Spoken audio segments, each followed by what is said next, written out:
Assalamu alaikum guys, and welcome to another episode of Smile to Jannah. Alhamdulillah, I'm on the road to recovery, but I'm not 100% there. You are sick! So if I slur words or if I die in the middle of the video, then call 911 or 999. I prefer 999 because if you call 911, then they're gonna have to get aeroplane and customs, and by the time they get here, I probably would have decomposed, you know? What? Pause this guy for a second. Be quiet for a second. Okay, shut him up for a second. That's a genius.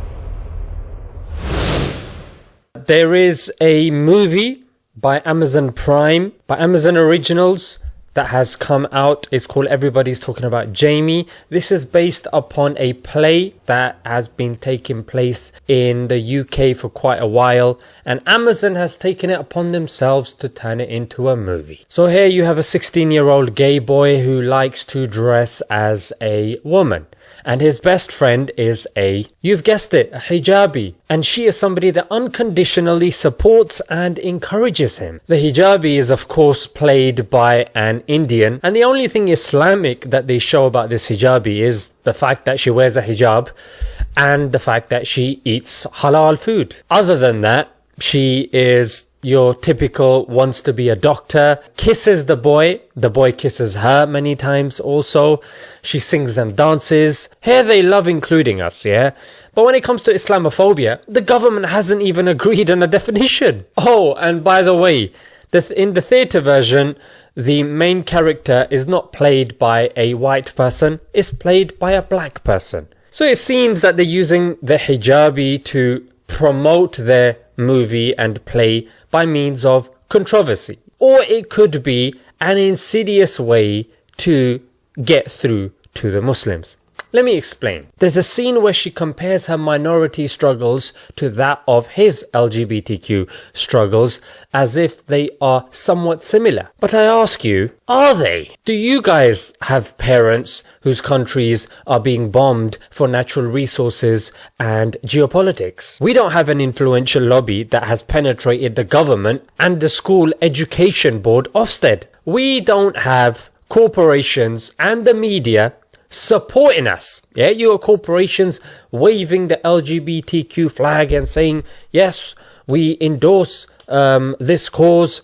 And you've got movies coming, yeah, every other month that are pro-LGBTQ. Us Muslims don't get that sort of privilege. And you don't have racist government policies like Prevent that criminalize your young, and the likes of Schedule 7 that criminalize your families when they're traveling. That being said, the movie is subtler in its approach compared to its predecessors. It doesn't force the LGBTQ message down our throats, but there are two things to take note. What it does is incrementally and step by step, it raises the stakes. First, as we see in this movie, it's just dressing, yeah? I just want to dress like the opposite gender. Then it's wanting to be a woman, yeah? Gender dysphoria. And then it goes to using puberty blockers, cross-sex hormones, and of course, a life-altering surgery. In fact, the movie starts off with him merely wanting to dress like a woman,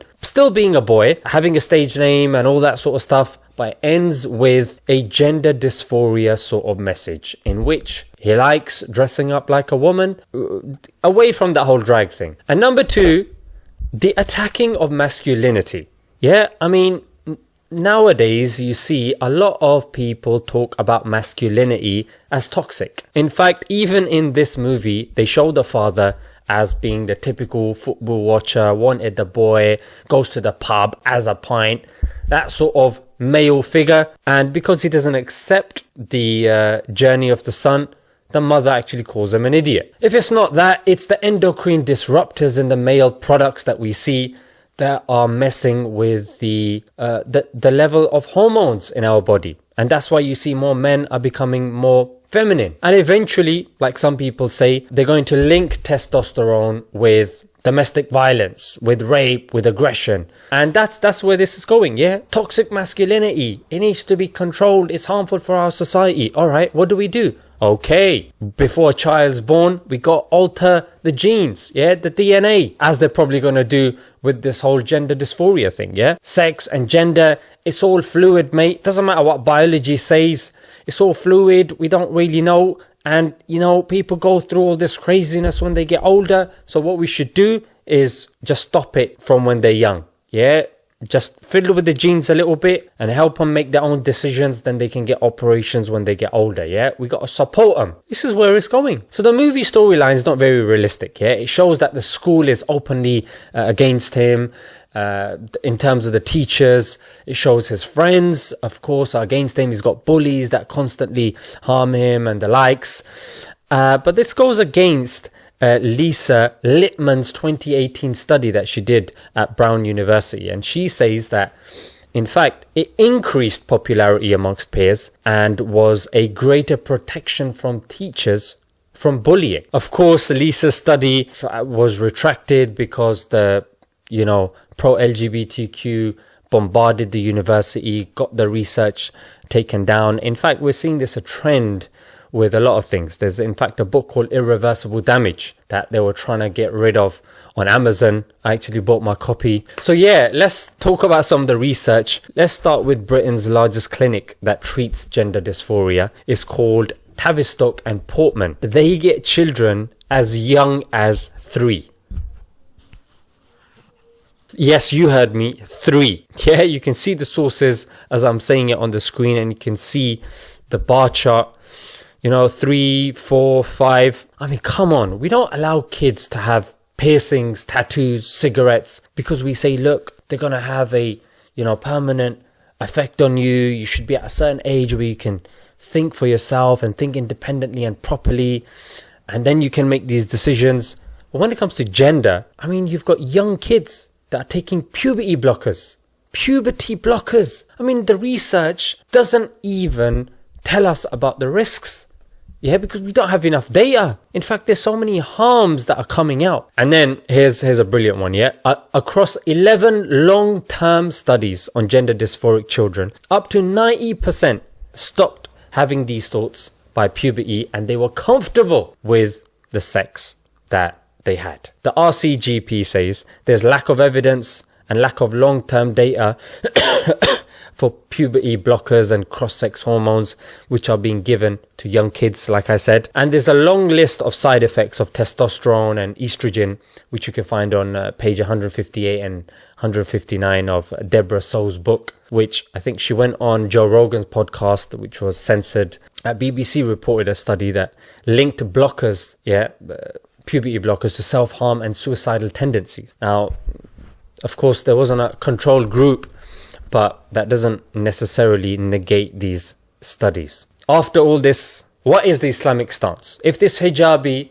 was to guide or speak or advise this individual, what sort of things could she say? Well, Islam encourages a strong sense of identity, confidence and gratitude in what God has given us, so we're not constantly second-guessing ourselves. And for this reason, the Prophet, peace be upon him, has categorically and clearly forbade cross-dressing. And then this person could go on to say that, look, life is a test.